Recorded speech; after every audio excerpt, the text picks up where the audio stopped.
Welcome to the Three Martini Lunch. Grab a stool next to Greg Columbus of Radio America and Jim Garrity of National Review. Three Martinis coming up. Very glad to have you with us for the Tuesday edition of the Three Martini Lunch. We had no good martinis on Monday. We have only good martinis on Tuesday. Now, the first thing we're going to discuss here real briefly, though, is not an actual martini.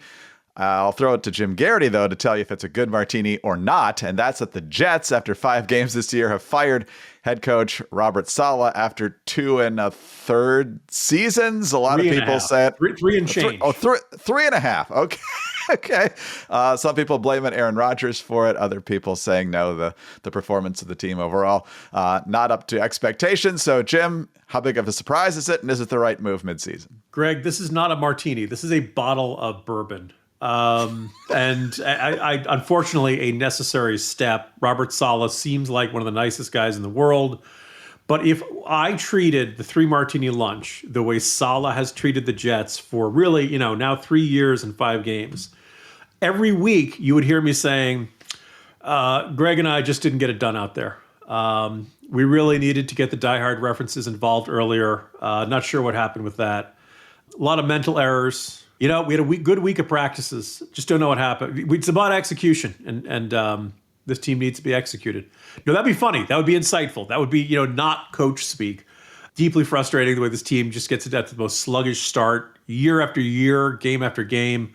We could turn this into sports talk radio easily, but I will refrain from that because there's political news that we must talk about as opposed to what I want to talk about. You know what coach is a former Jets coach for a day who's available? That rumor's been out there. He will never take Woody Johnson's Jeff Ulbrich, the defensive coordinator. The one coach who seems to know what he's talking about is the acting head coach, I assume, for the remainder of the season. And I understand Mike Vrabel's out there, so that would strike me as an interesting guy down the road. But let's see what happens with the rest of the year. Yeah, mid-season replacements don't usually salvage that season, but you never know. You never know. The talent's certainly there. And I will say this, I think this confirms that at least on the Three Martini Lunch, our favorite Saleh is still Indiana Jones' friend in Raiders of the Lost Ark. Give him hell, Indiana Jones. Yes, exactly. A very reliable friend. Okay, good martini number 1. Kamala Harris has done a couple of interviews. In fact, the first 2 martinis today, which are good, deal with Kamala Harris interviews, which means they didn't go well, obviously. So just a short time ago, she was on The View. Not exactly the toughest inquisitors out there if you're a left-leaning person, especially the Democratic nominee for president. These people hate Donald Trump more than you can put into words.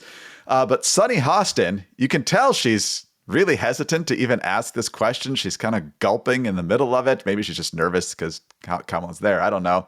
About the question a lot of us have been wanting to be asked in a long time. So it's a good question. And Kamala really only has one way to answer it. Well, if anything, would you have done something differently than President Biden during the past 4 years? There is not a thing that comes to mind in terms of, and I've been a part of most of the decisions that have had impact. So, Jim, the whole slogan here is a new way forward, yet she doesn't have any differences with Joe Biden. She really can't, but it's been interesting that Biden's been out there recently, including preempting one of her own rallies to say that, they're in lockstep. There's been no differences on any major policy, which can't be good for her given his terrible approval ratings. So what do you make of Kamala finally getting the question and really not having any way to differentiate herself from Biden? Greg, the only thing that the Trump campaign needs to add is, I'm Donald J. Trump and I approve this message. Just run that audio verbatim. Just run it straight. So the entire approach of the Harris campaign is not what I would have done. Now, obviously, I look at the world differently, but I still think that if you want to be the candidate of change, you don't want to get labeled the status quo, then you needed to pick at least one difference with President Biden. And you have the heart-to-heart with Joe, and you say, look, I got to put some space between us. Quote the old Police song, don't stand so close to me. Stop going on The View and talking about how much we agreed on everything. I'm going to find one issue. We should have done Remain in Mexico. We should have kept Remain in Mexico in place the whole time. Just find something. Foreign policy, domestic policy. Just find one and say, look, I love Joe, but when I'm in charge, we're going to do things a little bit differently. It looked like, out of the gate, Harris had found that. Unfortunately, what she had found was price controls. And even Catherine Rampel at the Washington Post is like, if you're going to be accused of being a communist, maybe don't lead with price controls. Maybe that's not the way to dispel the notion that you're some crazy left-winger. And since then, we've seen nothing. It's been very weird to see that, like, Harris insists that she's turning the page, that she's a candidate of change, but she can't articulate any difference from how things have been. And that's not a way to say, I am the candidate of change. You need to have new proposals. All of which there's nothing she's putting on the table that Biden opposes. There's nothing, it would be very bad for her to say, I'm going to restrict more arms sales to Israel, but at least it'll be different. Right now, she cannot point to anything. And I think this is a bad answer. It's one of two. It's very weird to see her doing, we talked about this media blitz she's doing this week, almost entirely either with extremely friendly interviewers or interviewers who literally have endorsed her. Like you want to talk about a good martini? Sonny Hostin asked one of the best questions of this cycle so far. And you're right. I think she is kind of hesitant, but she felt like this, like in her mind, she's lobbing a softball. Yes. And not even a T-ball. And Harris took a swing and totally missed. Exactly right. And so, but the way she fawned all over him at the convention, trying to keep him on her good side and so forth, when he's clearly not happy with Pelosi, clearly not happy with the Obamas and so forth. And so I think she kind of felt trapped by that, not only when considering Biden's comments. Let's assume there'd become a really bad, like Harris comes out and distances herself from Biden, and Biden has his feelings hurt, and Biden is bitter. What is Biden going to do? He's not going to work 24/7 to undermine her. Maybe he'll work 10 to 4 to undermine her. And what's he? The worst thing he could do to undermine her is talk about how closely they work together and how much they agree. So do you think Biden's going to go out and do that? Or do you think that's kind of admitting that he is the anchor, that he is the problem? That's what he doesn't want to admit at all. So if he goes out and criticizes her, that actually probably does her a favor, right? She's terrified of putting any difference between her and a guy with a 40% approval rating. It's absolutely mind-boggling. For the most part now, you still see it once in a while with running mate choices and ideological complementing each other as opposed to being in lockstep. But for the last quite a few cycles, they're pretty much in lockstep. But it does remind me of a fun story when we were visiting the Coolidge site a few weeks ago, where when Coolidge decided not to run in 1928, and then he was asked who he supported, he said, anybody but my vice president. Who was Charles Dawes.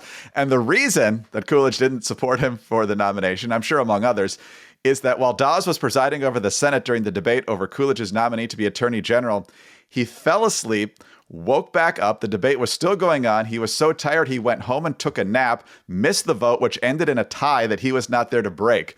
So I can see why Coolidge would be a little bit... Great moments in American leadership. And so I'm guessing when Dawes came to Coolidge for an endorsement, it was simply... no. I'm seeing an apparition of the ghost of Spiro Agnew saying, gee, not so bad anymore, huh? Yes, exactly right. Exactly right. All right. Well, if you're a Kamala Harris supporter, seeing her saying, yes, every major decision right there in lockstep with Joe. I can't think of a single thing on a major issue where we were divergent at all. You might be having some mental health concerns right now, both for them and yourself. And today's show is sponsored by BetterHelp. And, October's the season for wearing masks and costumes, but sometimes you might feel like you have to wear a mask all the time, like you have to say or do the right things instead of just having the conversations that need to happen. Maybe you're having difficulty with your kids, maybe difficult with work, or just struggling in some other way. And that's where BetterHelp can come in. It's professional. All therapists are licensed, accredited professionals, and BetterHelp allows you to connect with them in a safe and convenient online environment. It's affordable. You can pay a low flat fee for both live sessions as well as messaging with your therapist.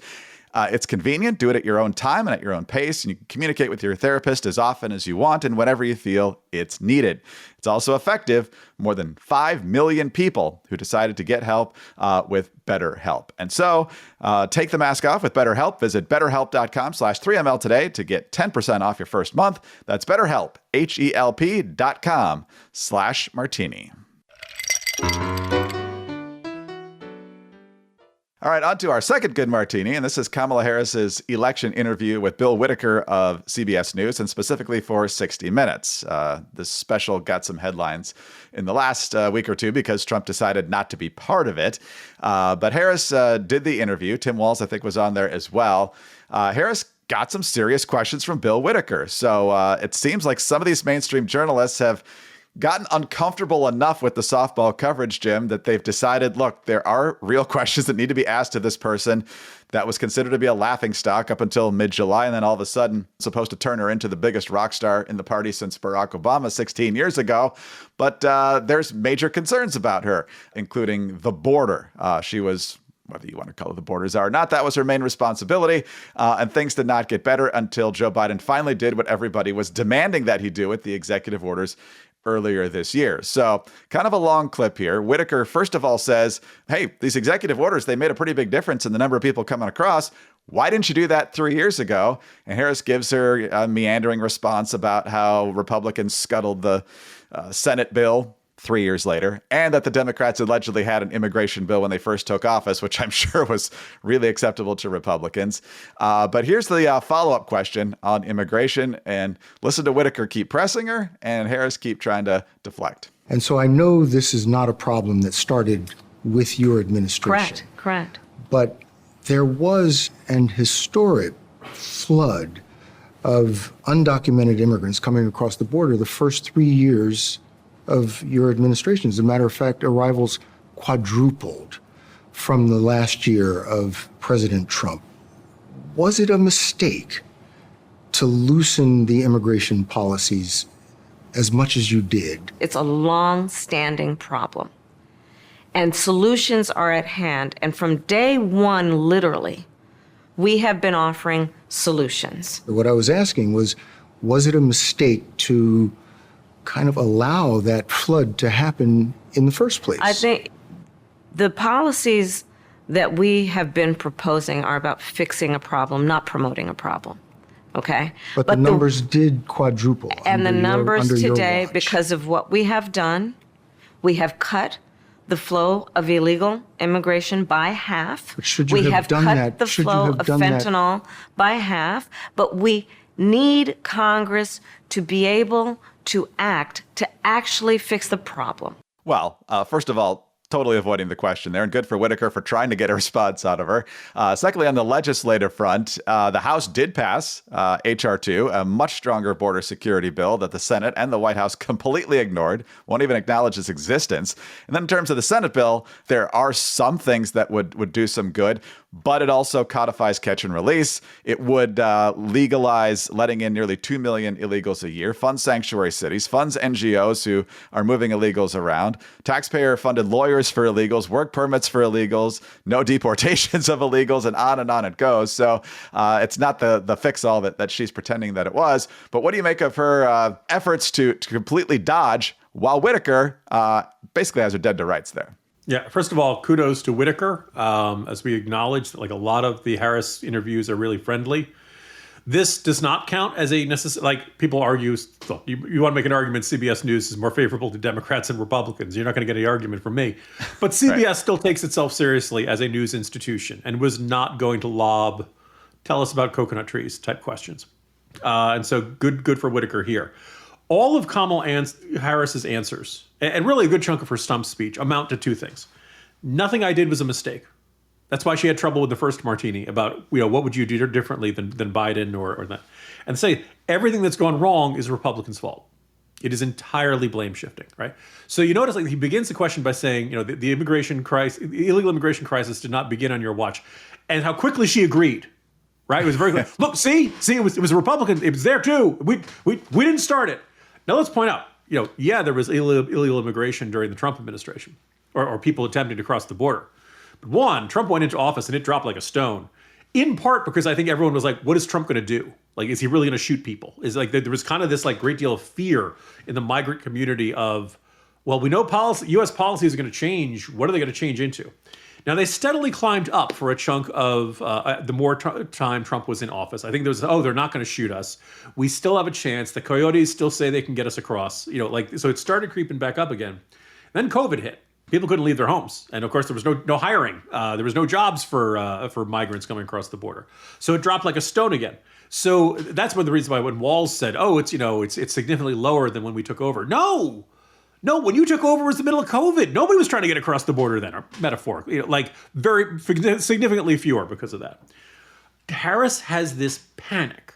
Harris has this, this instinct of, well, we've been working on this really hard. Okay, but what if, like, it's not the intentions, it's the results. What happened at the border? Did attempts to cross the border increase or decrease on your watch? I know you're only the migration czar, not the border czar, but where were the migrants headed?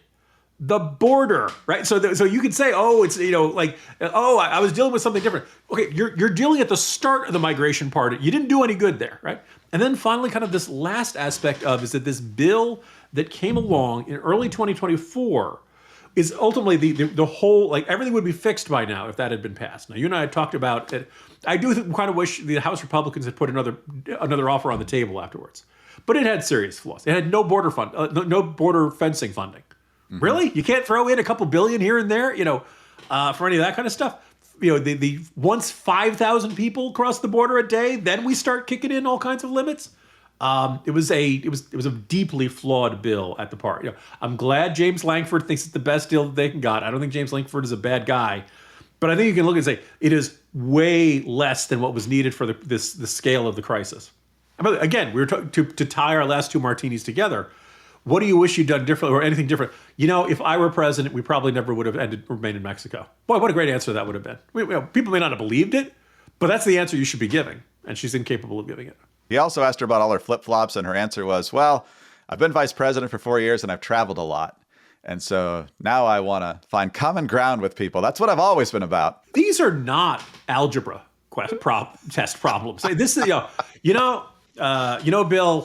in the last 4 years, I've gotten a lot of briefings, and I've learned more about the issue that the facts on the ground are more challenging than expected. So when the circumstances change, you have to change the policy approach. Like that's how you do it. That's how that was then, this is now. And at least you can, get out of that question. But you can't do it because you can't admit she was ever wrong about anything. If you're a Democrat trying to find ways of Kamala Harris to differentiate herself from Joe Biden, or just wish she could give a coherent answer, you need Z-Biotics. If you are going to have a stiff drink while you watch Kamala do some of these interviews, which she is finally doing, have Z-Biotics first. Make that your first drink of the night, and I promise you, your next morning will be much better than it otherwise would be. Z-Biotics pre-alcohol probiotic drink is the world's first genetically engineered probiotic. When you drink, alcohol gets converted into a toxic byproduct in your gut. And it's this byproduct, not dehydration, that is to blame for your rough next morning. Z-Biotics pre-alcohol produces an enzyme to break this byproduct down. Just remember to make Z-Biotics your first drink of the night. Drink responsibly, as I'm sure you always do, and you will feel your best the next morning. And as I've said many times, I know people who have tried Z-Biotics, and it makes a big difference the next morning. So go to zbiotics.com/3ml to get 15% off your first order when you use 3ml at checkout. Z-Biotics is backed with 100% money-back guarantees, so if you're unsatisfied for any reason, they'll refund your money, no questions asked. Visit zbiotics.com/3ml and use the code 3ml at checkout for 15% off. Thank you, Z-Biotics, for sponsoring this episode and our good times. All right, Jim, on to our third good martini today, and it's actually a trio of U.S. Senate races in the Midwest, which seem to be getting tighter, and that's a good thing for Republicans. Now, last Friday, while I was out, you and Craig Collins talked about how the Wisconsin Senate race was finally getting tighter after Tammy Baldwin held a pretty comfortable 7-8 point lead for a long time in this campaign. She's running against Eric Hovde, longtime entrepreneur, largely self-funding, so he can put a ton of ads out there. And that race is now considered a toss-up by the Cook Political Report. So that race is basically a dead heat. Then over in Ohio, you've got basically a dead heat as well. It's according to NRSC internal polling, which now has Sherrod Brown and the Republican nominee Bernie Moreno tied. Now, it's Republican internal polling, and internal polling is usually a little rosier for the candidate they advocate for, so I would guess Bernie Moreno has a little bit of extra work to do to pull ahead there. But the fact that Sherrod Brown, who's had pretty easy races in that state, is in that tight of a situation has got to be worrying for him. And given the fact that Trump is likely to win the state pretty comfortably, that's also good news for Bernie Moreno. Then there's Michigan. Alyssa Slotkin had no Democratic competition for the nomination, and she has had about a 4, 5, 6, 7 point lead against former Congressman Mike Rogers for quite a while. But that race is now getting tighter as well. The latest poll shows that Slotkin's at 47%, Rogers at 43%. But when you look at the decimal points, it's really about 3.5,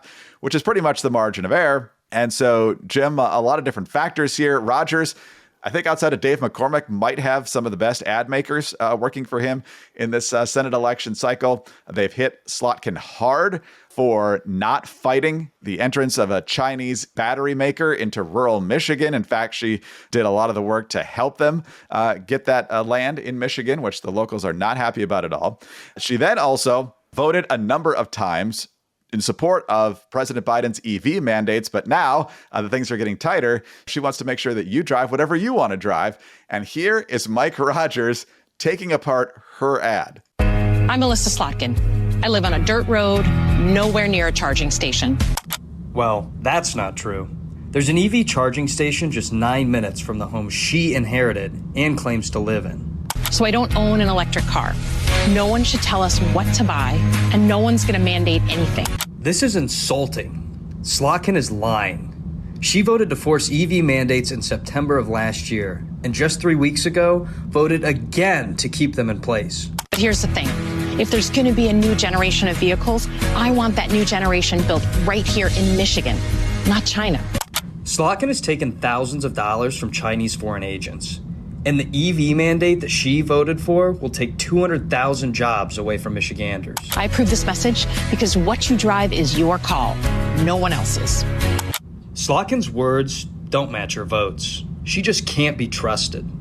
I'm with Mike Rogers because he will fight for the Michigan auto industry, like he's always done. Pretty effective there, Jim, with a race that's getting tighter and tighter and undecided's finally figuring out where they're going to land. Gotta love punches like that. Yeah, I was thinking about really just last month. You look at the Senate outlook for Republicans. 50 seats is very easy, right? You just need to not botch any race that looks winnable right now. Red states, open seat races in places like Indiana and Utah that are pretty darn Republican leaning. And you got to win West Virginia, right? And that gets you to 50-50. Now, if the Democrats win the presidency, you need another vote to, otherwise Tim Walz is breaking the ties. And Tester out in Montana looked pretty vulnerable. Well, I went and I checked. It turns out, we've had 2 cycles with Donald Trump as the nominee. There were 69 Senate races in those 2 cycles. The only time that a Senate candidate won when the top of the ticket, the presidential race, was going the other way, was Susan Collins in 2020. And even that, there's a little bit of an asterisk to that because Trump actually won 1 electoral vote in Maine. So he, 3-1 in that one. So you look at that and you're like, oh, wow. Well, actually, that's really good. First of all, that's terrible news for Tester. Terrible news for Sherrod Brown in Ohio, because I went and I checked. Basically, Trump is either winning by like 8 percentage points, 9 percentage points, depending on which, whether you're using Real Clear Politics or whether you're using 538. There's not a big difference between those two. It's tough to win re-election when the top of the ticket is losing by about 8 points. Even tougher when they're losing by about 16 points, 17 points, which is what's happening out in Montana. And I kind of feel like the conventional wisdom on Montana is that Tester's gone. That you don't even see Democrats talking up his chances that much anymore. But one of the things that had been frustrating is I could get Republicans to 51 Senate seats. After that, it got tougher. Larry Hogan does not look like a slam dunk. Maybe he's got a shot, but I don't think you wouldn't want to bet your paycheck on that. And then there were these, all these Senate races that are really important in the presidential race that were not looking great for Republicans. And we should point out the other asterisk. There's a really good chance Trump wins Arizona this year. There's not a good chance that Kari Lake wins. So he gave away that seat. But beyond that, things are looking better. Bernie Moreno, even if it's not an internal vote, as I mentioned, Trump's probably going to win that state by 8 percentage points. Rogers and McCormick, you look at, and actually Hovde, all of those states look like they're within the margin of error right now, whether you're using 538 or you're using Real Clear Politics. So Trump conceivably could win all 3. He can also lose all 3, but it doesn't look like he's going to get blown out in any of them, which means the Senate races should be something around there. Also, flip side, you can find Democrats who are like, Fisher's in real trouble in Nebraska. We're going to win with that independent candidate who supports Bernie Sanders. By the way, when you support Bernie Sanders, you're not an independent. Secondly, they think, this is the year Ted Cruz goes down. This is the year Rick Scott. Well, look, Trump is going to win Nebraska by a really comfortable margin. He's going to win Texas by a really comfortable margin. He's going to win Florida. But when I say really comfortable margin, even if it's like 5 percentage points or 6 percentage points, Florida and Texas are huge states with millions of votes. So you need your Democratic Senate candidate to be running tens of thousands at minimum, probably hundreds of thousands of votes ahead of your Democratic presidential candidate. Not going to be easy. So the outlook for Republicans is looking significantly better. And if you have a jump ball 50-50 shot in those blue wall states in the Senate races, that's a really nice space. Believe it or not, that's actually a good place for Republicans to be. Yes, because if Trump does win those states, you got to think he's going to drag at least one of them over the finish line. I'm not big on the prediction game, but I have to think that Deb Fischer's going to survive in Nebraska for the same reason Larry Hogan's going to lose in Maryland, because the voters there, when they see that control of the Senate is on the line, that's going to be a massive factor. And so that's going to push a Republican-leaning state towards Fischer, and it's going to push a Democratic-leaning state against Larry Hogan, even though they voted for him twice for governor. So they like him, but if the control of the Senate's on the line, I don't think he's going to get the majority. But we'll see. I was going to say, like, we've got the last two cycles to look at, and red states tend to vote Republican and blue states tend to vote Democrat, which is good news for Deb Fischer and tough news for Larry Hogan. Yeah. And there's always, a handful, or usually a handful of Republican governors in New England. None of those states are going Republican. Yeah. They just don't want fiscal insanity at the federal and state level. So that's only at the state level. Protect our state. Let the country go to heck. Wow, so there's some good martinis. Jim, good luck restructuring the Jets in the week to come here, and I'll talk to you tomorrow. I'm interviewing with Woody later today, so we'll see what happens. Jim Garrity, National Review. I'm Greg Corombos of Radio America. Thanks for being with us today. Please subscribe to the podcast. If you don't already, tell your friends to join us as well. We'd love to have them. Thanks also for your 5-star ratings and your kind reviews. Please keep those coming. They are a huge help to us. Get us on your home devices. All you have to say is play 3 Martini Lunch podcast. Follow us both on X. He's at Jim Garrity. I'm at Dateline_DC. And finally, to our friends in Florida, please be safe. Please prepare well. This storm looks like a big one. And hopefully in the next day or two, you can get somewhere safe and ride out the storm. But we'll be back at you tomorrow here on the Wednesday edition of the 3 Martini Lunch.